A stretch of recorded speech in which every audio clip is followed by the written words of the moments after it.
నమస్తే, welcome to Andhraprabha. పాత పద్ధతిలోనే స్థానిక సంస్థల ఎన్నికలు. మరి ఈ ప్రకటన చేయడానికి ముందు కొన్ని బీసీ సంఘాలు కూడా ఆందోళన వ్యక్తం చేశాయి. అదేవిధంగా ఇప్పుడు మళ్ళీ ఒక జీవో రావడం జరిగింది. మరి జీవో వచ్చిన తర్వాత కూడా బీసీ సంఘాలు పెద్ద ఎత్తున తమ యొక్క ఆగ్రహాన్ని, తమ యొక్క నిరసనను వ్యక్తం చేస్తున్నాయి.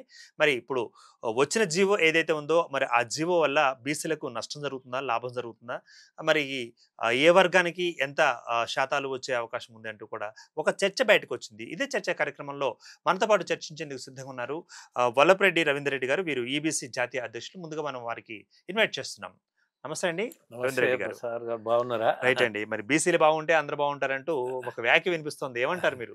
అంటే బీసీలు ఎక్కువ భాగం వాళ్ళే గారు కాబట్టి. లేదు లేదు, అందరు బాగుంటేనే అందరిలో మనం ఒకరం కాబట్టి అందరు బాగుండాలనాలి. ఓకే. అది సో రాజకీయంగా ఇప్పుడు ఒక జీవో కూడా రావడం జరిగింది. అవును. సో మరి ఈ రోజు ఆ జీవో మీద అదేవిధంగా మీరు చెప్పిన గతంలో లాస్ట్ లో కూడా మరి 42% సంబంధించి కొన్ని వ్యాఖ్యలు కూడా మీరు చేశారు కదా, అవును. ఏమంటారు దీన్ని? నేను మీకు మొదటి నుంచి చెప్పుకుంటూ వస్తున్నా, ఉమ్, ఈ రిజర్వేషన్లు అనేది 42% నిలబడదని చెప్పాను. ఉమ్, అంటే చట్టాలు చేస్తాం, తర్వాత జీవోలు తీస్తాం, కానీ చట్టాలైనా జీవోలైనా కానీ న్యాయస్థానం ముందర నిలబడాలి. ఓకే. కానీ నిలబడదని నేను నిర్విధంగా మొదటి నుంచి నేను నా భావ వ్యక్తీకరణ చేస్తున్నా. ఉమ్, అయితే ఇప్పుడు జరిగినటువంటి పరిణామాలలో ఇప్పటికైనా ప్రభుత్వం ఈ ఎలక్షన్లకు ఉపక్రమించడం శుభపరిణామం అంటారు. ఓకే. ఎందుకంటే భేషాజ్వాలకు పోకుండా, ఉమ్, పంతాలకు పట్టింపులకు పోకుండా ఈ ప్రభుత్వం ఈ నిర్ణయం తీసుకోవడం మంచిదే అంటున్నా. ఓకే. ఎందుకంటే ఎప్పుడైనా రాష్ట్ర సమగ్ర అభివృద్ధి చెందాలంటే గ్రామం అభివృద్ధి చెందాలి. ఉమ్, మరి గ్రామం అభివృద్ధి చెందకపోతే సమగ్ర అభివృద్ధి ఎక్కడి నుంచి అవుతుంది? ఓకే. మీరు చూడండి, ఉమ్, 3000 కోట్ల నిధులు అయిపోయినాయి. ఉమ్, అంటే సుమారు 2 సంవత్సరాల నుంచి వీధి దీపాలు వెలిగించలేనటువంటి పరిస్థితి ఈ గ్రామ పంచాయతీలకు ఉన్నది. అవును. అంటే మురికి నీళ్లను పరిశుభ్రం చేసేటువంటి పరిస్థితి లేకుండా పోయింది. ఓకే. అనే విధంగా చిన్న చిన్న రోడ్లు వేసేటువంటి గతుకులున్న రోడ్లను కూడా పూడ్చేటువంటి స్థితి లేకుండా అయిపోయింది. ఉమ్, అంటే గత 2 సంవత్సరాలలో కూడా ఈ కాంగ్రెస్ పార్టీ ఆనాడు ఇచ్చినటువంటి ఎన్నికల మేనిఫెస్టోలో భాగంగా ఉమ్, 42% అనేది రిజర్వేషన్లను తెర మీదకి తెచ్చినలో భాగంగా అది అమలు కాకపోగా అది ఒక రాజకీయ క్రీడలాగా మారిపోయింది. ఓకే. ఈ క్రీడలో ఏమైందంటే, ఉమ్, ఒకటి సామాజిక సమతుల్యం దెబ్బతిన్నది, ఉమ్, 2 అభివృద్ధి కుంటుపడ్డది. ఓకే. ఎందుకంటే సామరస్య వాతావరణం ఉండాల్సినటువంటి గ్రామాలలో ఉమ్, ఒక సంఘర్షణ నెలకొన్నది. ఉమ్, ఎందుకంటే ఒకరికొకరు సోదరాభావంతో ప్రేమతోటి పిలుచుకునేటువంటి కుటుంబాలు ఉన్నటువంటి అన్ని కులాలు ఉన్నాయి కదా, ఓకే. ఎస్సీలు, ఎస్టీలు, బీసీలు, అదేవిధంగా ఫార్వర్డ్ క్యాస్ట్, అన్ని కులాలు కలిసి ఉన్నటువంటి ఈ పరిస్థితులలో ఇది ఒక రిజర్వేషన్లు అనేటువంటి అంశము ఒక బలిపీఠం ఎక్కించి, ఓకే. అంటే ఈ ప్రభుత్వాలు అందామా, రాజకీయ పార్టీలు, అదేవిధంగా మా మేధావులు అనుకునే కుల సంఘాలు అనుకోండి, ఎవరన్నా అనుకోండి, ఇది అంశాన్ని ఒక బలిపీఠం ఎక్కించి ఏదన్నా మనం దేవుడికి ఏదన్నా ఇవ్వాలంటే ఇది మనం ఇస్తాం కదా, నైవేద్యం ఇస్తామంటావు. నైవేద్యం ఇస్తాం, ఉమ్. ఆ టైప్ ఇది ఒక అంశాన్ని తీసుకొచ్చింది. రైట్. అంటే ఇప్పుడు నైవేద్యాలకు బలి చేయడానికి బీసీలే దొరికారా అన్న ప్రశ్న మీ యొక్క ఆన్సర్ ఏంటంటారు? మీరు మంచి మంచి ప్రశ్న. అంటే నేనేమంటున్నంటే, ఇప్పుడు అసలు రిజర్వేషన్లు అనేది రాజ్యాంగ స్ఫూర్తితో కూడాల్సినవి. అవును. ఇది అంబేద్కర్ ఆశయాలకు అనుగుణంగా నడుచుకోవాల్సినవి. ఉమ్, తర్వాత ఇవి ఏదైతే అంటే ఫలితం పొందని, ప్రయోజనం అందని, ప్రాతినిధ్యం పొందని వర్గానికి ఫలితం చేకూర్చాల్సినటువంటి అంశం ఇది. ఓకే. ఇటువంటి పవిత్రమైనటువంటి అంశాన్ని దీన్ని ఒక ఒక ఒక ఆట విడుపుగా తీసుకొచ్చారు. ఉమ్, మీరు గత సుమారు ఒక 10 months నుంచి మీరు గమనిస్తే ఉమ్, ఎట్లా అంటే కుల సంఘాలు ఏ విధంగా మాట్లాడుతున్నాయి, ప్రభుత్వాలు ఏ విధంగా మాట్లాడుతున్నాయి, రాజకీయ పార్టీలు ఏ విధంగా మాట్లాడుతున్నాయి మీరు మనం గమనిస్తారు, చూస్తూనే ఉన్నాం. మనం చూస్తూనే ఉన్నాం. ఉమ్, కాబట్టి నేను ఏమంటున్నంటే, అమలు కాని అసాధ్యమైనటువంటి అంశం అంటున్నా నేను. ఓకే. ఎందుకంటే ఏదైనా రిజర్వేషన్లు అనేది రాజ్యాంగం మూల సూత్రాలకు అనుసరించి రిజర్వేషన్లు ఇవ్వబడతాయి. అవునండి. మూల సూత్రాల గురించి మనం గతంలో చర్చించుకున్నాం. ఉమ్, సామాజిక వెనుకబాటు, ఆర్థిక వెనుకబాటు, రాజకీయ వెనుకబాటు, విద్య, ఉపాధి ఇవన్నీ క్రోడీకరించి ఈ అంశాలను పరిలోకి తీసుకొని ఎంపారికల్ డేటాలో వీళ్ళు సెలెక్ట్ అయితే, తర్వాత అదేవిధంగా శాస్త్రీయంగా డెడికేషన్ కమిషను ఎలాంటి ప్రేరణలకు ప్రలోభాలకు గురిగాని కమిషన్ ఉండి ఇది ఒక నగ్న సత్యాన్ని ఒక నిఘంటుగా రూపొందించి పబ్లిక్ డొమైన్లో పెట్టి దాని మీద అభ్యంతరాలు స్వీకరించి తర్వాత తుది ఏది రిజర్వేషన్లకు అర్హులైనటువంటి తుది జాబితా తయారు చేస్తే అది లెక్కలోకి తీసుకునేది. మీరు చూడండి, ఏ కులాలన్నా రిజర్వేషన్ల నుంచి తొలగించారా, ఏ కులాలన్నా కొత్తగా అర్హులైన వాళ్ళని చేర్చారా? మరి అటువంటి అప్పుడు ఈ ప్రక్రియ లేనప్పుడు అది ఎట్లా ఎంపారికల్ డేటా చేసినట్టు? నేను మొదటి నుంచి అదే వాదన, మీతోటి అనేక ఇంటర్వ్యూలలో కూడా అదే చెప్పాను. డేటా తయారు చేయడంలోనే వెనకబడ్డారు, తప్పు చేశారంటారు. ఇప్పుడు మీరు గమనించండి ప్రసాద్ గారు, ఇప్పుడు కులాలు వేరు, కులాల వెనుకబాటు వేరు. అయితే ఈ రిజర్వేషన్లు అనేది నేను చెప్పాను సామాజిక వెనుకబాటు అంటే కులంలో ఉన్న సోషో ఎకనామిక్. మరి కులాలకు రిజర్వేషన్లు నేనెంతో మాకంతా, మేమెంతో మాకంతా అంటే 100% ఇస్తే ఇక పంచాయతీ ఎక్కడిది? అంటే ఇప్పుడు రాజ్యాంగం కూడా ఒక రిజర్వేషన్ సంబంధించిన ఒక వ్యాఖ్య చేసింది కదా, 50% మించొద్దు అంటూ కూడా చట్టం. నేను అందుకనే అంటున్నా, ఆ 50% మించొద్దు అనేటువంటి మూల సూత్రాలు ఏవైతున్నాయో అది కూడా ఇందిరా సాహ్ని కేసు కానీ, తర్వాత Krishnamurthy versus union of India కానీ, అదే వికాసరావు కేసు కానీ, ఈ కేసులల్లో నిర్దిష్టంగా పేర్కొనడం జరిగింది. ఈ రిజర్వేషన్లు అర్హులకు అందడంతో పాటు ఈ రిజర్వేషన్లు అనేవి ఒకవేళ అనర్హులకు అందితే మనం ఆ నష్టాన్ని పూడ్చలేము అంటే. కాబట్టి నేనేమంటున్నా అంటే అర్హులకే అందాలి. ఈ అర్హులకే అందేటువంటి జాబితా తయారు చేసినట్టయితే నేను భావించలేదు. నేను అందుకనే మొదటి నుంచి మీ అందరితోటి కూడా ఇది నిలబడేది కాదు చట్టం ముందల. గతంలో జీవో 9 తీసుకొచ్చినప్పుడు కూడా అదే చెప్పడం జరిగింది. సరే, నేను ఓలార్గా నేను చెప్పదలుచుకునేది ఏంటంటే, ఇప్పటికైనా ప్రభుత్వం ఈ ఎలక్షన్లు అనే ప్రక్రియకు పోవడం మంచిదే అంటున్నది. ఓకే, ఇప్పుడు అంటే ఎలక్షన్కి వెళ్ళడం మంచిదే అని మీరు అంటున్నారు, కానీ బీసీ సంఘాలు, బీసీ జేఏసీలు అట్లా అంటలేదు. ఇప్పుడు 9th షెడ్యూల్ మీరు పెట్టిన తర్వాతే ఎలక్షన్కి వెళ్ళండి అంటూ కూడా వాళ్ళు గట్టిగా నిరసన వ్యక్తం చేస్తున్నారు, ఆగ్రహం వ్యక్తం చేస్తున్నారు, తమ యొక్క ఆవేదన వ్యక్తం చేస్తున్నారు. మరి అలా జరిగిద్దంటారా? అయితే మీరు అన్నది కూడా వాళ్ళు డిమాండ్ చేసే మాట వాస్తవం. నేను ఇప్పుడు జస్టిస్ ఈశ్వరయ్య గారు, అవును, వారు కేంద్రంలో కూడా all India level BC commission chairman గా చేసిండు, ఎన్సీబీసీ చేసిండు. ఒక జడ్జి గారు, తర్వాత చట్టం తెలిసిన వ్యక్తి. అదే విధంగా చిరంజీవి గారు, చిరంజీవులు ఐఏఎస్. తర్వాత అదే విధంగా విశారదన్ కానీ, అదే విధంగా బీసీ సంఘాలు కానీ, అదే విధంగా రాజకీయ పార్టీలు కానీ, ఇవన్నీ 9th షెడ్యూల్ అని ఒక తెర మీద తీసుకొచ్చారు. ఎంత విచిత్రం అని అంటే, 9th షెడ్యూల్ అనేది కూడా అదేం బ్రహ్మ పదార్థం కాదు. 9th షెడ్యూల్ అనేది ఏమిచ్చిండంటే ఒకటి ఇచ్చిండు, ఐఆర్సి కోలిలో వర్సెస్ స్టేట్ ఆఫ్ తమిళనాడులో 2007లో. దాంట్లో స్పష్టంగా పేర్కొన్నారు. ఏమని పేర్కొన్నారంటే, ఏ అంశం కానీ 9th షెడ్యూల్లో చేర్చినా ఆ అంశాన్ని మేము పరిశీలిస్తాం, సమీక్షిస్తాం, అవసరం అనుకుంటే రిజర్వేషన్లను కూడా రద్దు చేస్తాం అన్నాడు 2007లో. అది దట్టు ఎప్పుడు 1973 కంటే ముందు చేసినటువంటి చట్టాలు ఏవైతున్నాయో ఆ చట్టాలను ముట్టుకోం. అంటే అప్పుడు భూ సంస్కరణ ఇవన్నీ చట్టాలు ఉన్నాయి కదా, రీఫార్మేషన్, అవి మాత్రం ముట్టుకోము. 73 తర్వాత వచ్చిన ఏ చట్టాన్ని మేము పునఃసమీక్షిస్తాం. కాబట్టి మీరు ఇష్టానురీతిగా రిజర్వేషన్ల ప్రక్రియను కొనసాగించడానికి లేదు. అర్హులైనటువంటి వాళ్లకు ఎవరికి అందాలో వాళ్ళకి రిజర్వేషన్లు అందితేనే అనేది ఆ కేసులో చాలా స్పష్టంగా పేర్కొంది. అది ఇప్పటికీ సుప్రీంకోర్టులో పెండింగ్ ఉంది. ఇప్పుడు 2007లో ఏదైతే ఇచ్చిరో అది కూడా ఇప్పటికీ ఇంకా దాని మీద ఇంకా తుది తీర్పు రాలే. కానీ ఈ తమిళనాడు గవర్నమెంట్ ఏం చేస్తుందంటే, ఎంపారికల్ డాటాను ఒక మెథడాలజికల్గా, అంటే ఒక సైంటిఫిక్ మెథడ్లా, అంటే ఈ రిజర్వేషన్ నిలబడాలి కదా, అందుకొరకు వాళ్ళు ఎప్పటికప్పుడు వాళ్ళు ఎంపారికల్ డాటాని తీసుకొని వాళ్ళు రిజర్వేషన్. ఇంకొకటి మన రాష్ట్రం ఎందుకు అంటే నేను ఇంకొకటి ఇంకా దానికి ఇంకోటి ఏమంటారంటే, అంటే తమిళనాడు వాళ్ళు పోరుస్తారు మనోళ్ళు. అది తెలవాల్సింది ఏంటంటే, తమిళనాడులో 85% ఆల్మోస్ట్ 90% వరకు అంత బీసీలే. అంటే ఇప్పుడు ఆడ రెడ్లు ఉన్నారు అనుకో, ఆడ క్షూద్రులు బీసీలు, ఓకే. వెలుమలు బీసీలు, కమ్మలు బీసీలు, అదే ఓసీలు కాస్త బీసీలుగా అంత బీసీలే ఆడ. ఓకే. ఓన్లీ వైశ్యులు, క్షత్రియులు, బ్రాహ్మణులు మాత్రమే ఓసీలు, ఫార్వర్డ్ క్యాస్ట్. Forward caste. అంటే దీని అర్థం ఏంది? మెజార్టీ ఆ కులాలు ఉన్నప్పుడు ఆ కులాలలో తీసుకున్న శాతాన్ని బట్టి అది 69 వరకు పోయింది. ఏది ఆ రిజర్వేషన్.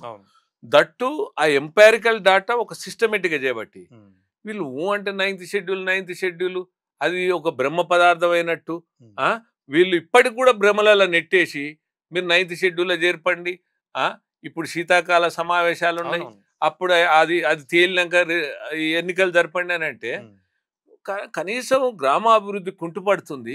అసాధ్యమైన హామీ కదా. ఇప్పుడు బీసీలు అయితే కోరిక కోరారు, డిమాండ్ అయితే చేశారు, మరి అది కొంతెమ్మ కోరికగా ఉండిపోతుందంటారా?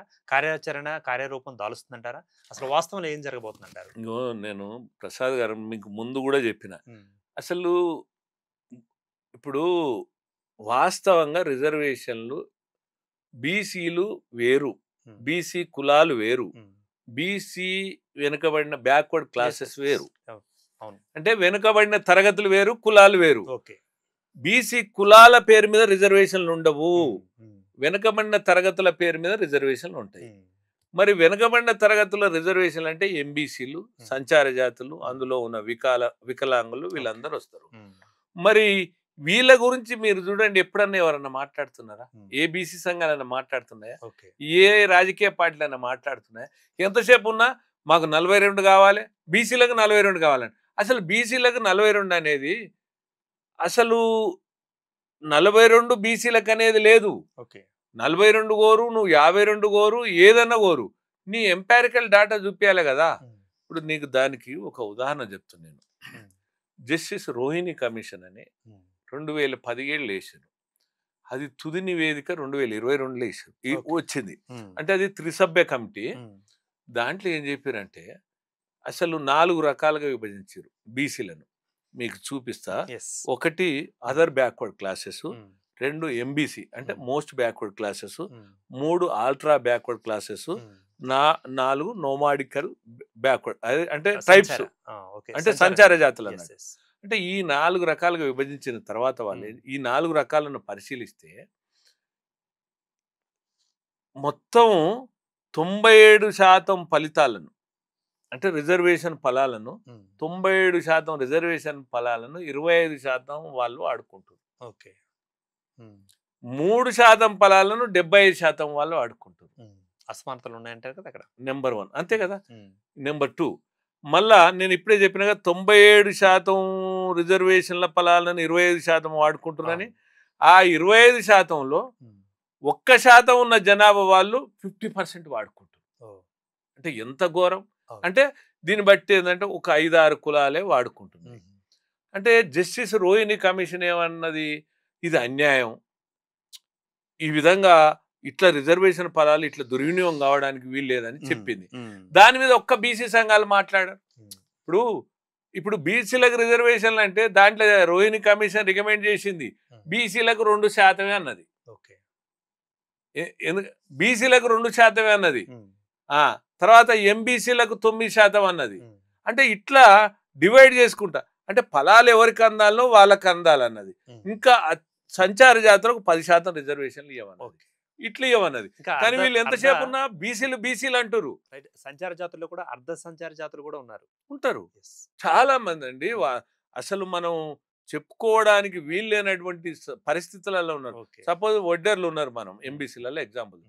వాళ్ళు అప్పటి నుంచి ఇప్పటి వరకు అదే వృత్తి రాళ్ళు కొట్టి రక్తం చెమట రూపంలో చిందిస్తున్నటువంటి వాళ్ళ జీవన ప్రవృత్తిలా ఏం మార్పు వచ్చింది, వాళ్ళకి ఏం అవకాశాలు వచ్చినాయి?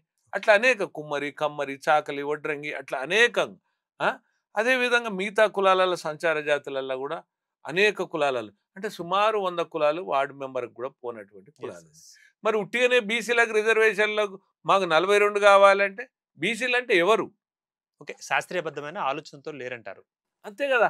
అసలు రిజర్వేషన్లు అనేవి బ్యాక్వర్డ్ క్లాసెస్కి ఉంటాయండి, వెనుకబడిన తరగతులకు ఉంటాయి. అది ఏ సంఘం చెప్పదు, ఏ కుల సంఘం చెప్పదు, ఏ ప్రజా సంఘం చెప్పదు, ఏ రాజకీయ పార్టీ చెప్పదు.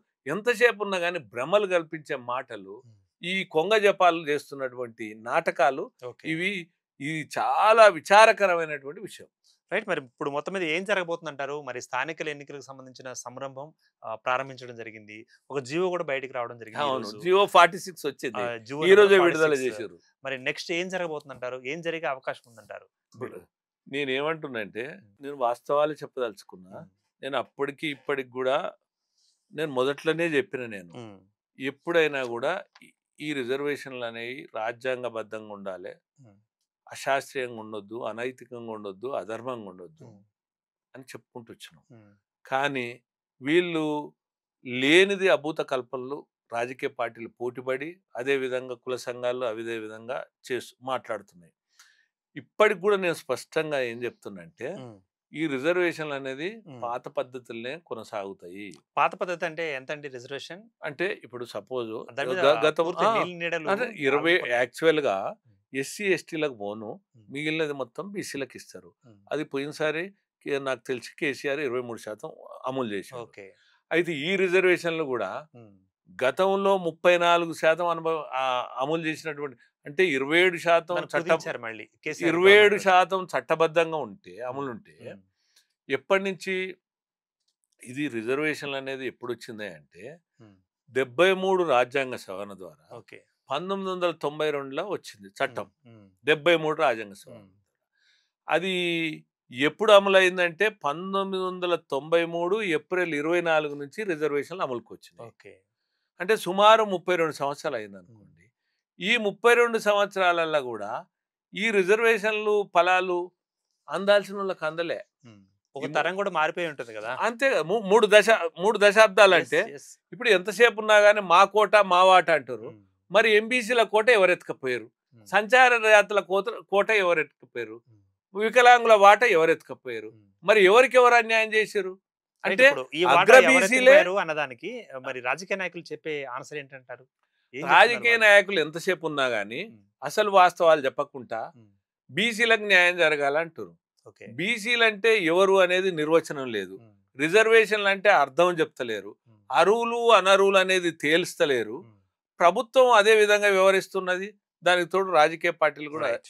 అదే విధంగా వ్యవహరిస్తున్నాయి. హ్మ్. అందువల్ల ఇది చాలా ఏందంటే, ఇది నేనేమంటున్నా అంటే అందరిలో కన్‌ఫ్యూజన్ క్రియేటివ్ చేసి రైట్. ఇప్పుడు ఇప్పుడు ఇప్పుడు దీనికి రవీంద్ర రెడ్డి గారు ఇప్పుడు అంటే బీసీలకు అన్యాయం చేశారు. ఆశపెట్టి మరి ఇప్పుడు ఈ విధంగా మోసం చేశారు. అనుకోవచ్చంటారా ప్రస్తుత పరిస్థితి? బీసీలకు చట్టం ఏమి అన్యాయం చేయలేదు. హ్మ్. సరే, హక్కుల కొరకు ఎవరైనా కొట్లాడొచ్చు. హ్మ్.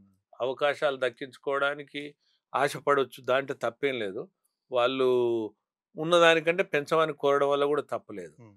కానీ దాని ద ద దానికి ఆధారంగా సమగ్రమైనటువంటి హ్మ్. ఏ ఏదైతే ఎంపారికల్ డాటా అవును. లేనప్పుడు హ్మ్. అది లెక్కలోకి రాదన్నట్టే గదా!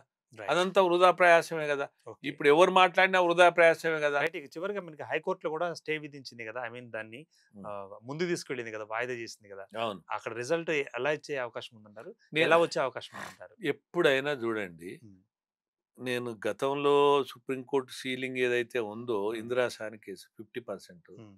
అదే ఉంటది. దాంట్లో మార్పే ఉండదు. ఓకే. దాంట్లో మార్పు ఉండాలంటే ఎంపారికల్ డాటా హ్మ్. స్పష్టంగా ఎవరన్నా అనర్హులను తొలగించిండ్రా? నో. మరి హ్మ్. అటువంటిది ఎట్లా?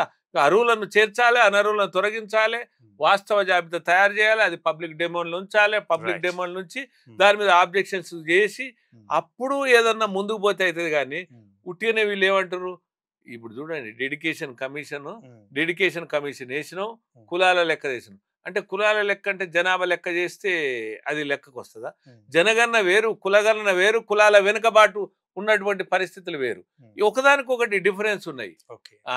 ఈ డెడికేషన్ కమిషన్ చేయాల్సిందేందంటే, హ్మ్.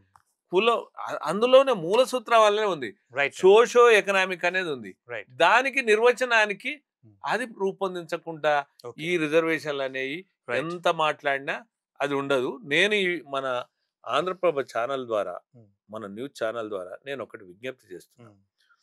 ఇప్పుడు బీఆర్ గవాయ్ గారు సుప్రీం కోర్టు హ్మ్. చీఫ్ జస్టిస్ హ్మ్. ఒక చక్కని మాట మాట్లాడారు ఇటీవలి కాలంలో హ్మ్. మన దగ్గరికొచ్చినప్పుడు. వారు ఏమన్నారంటే, రిజర్వేషన్‌లు అనేవి హ్మ్.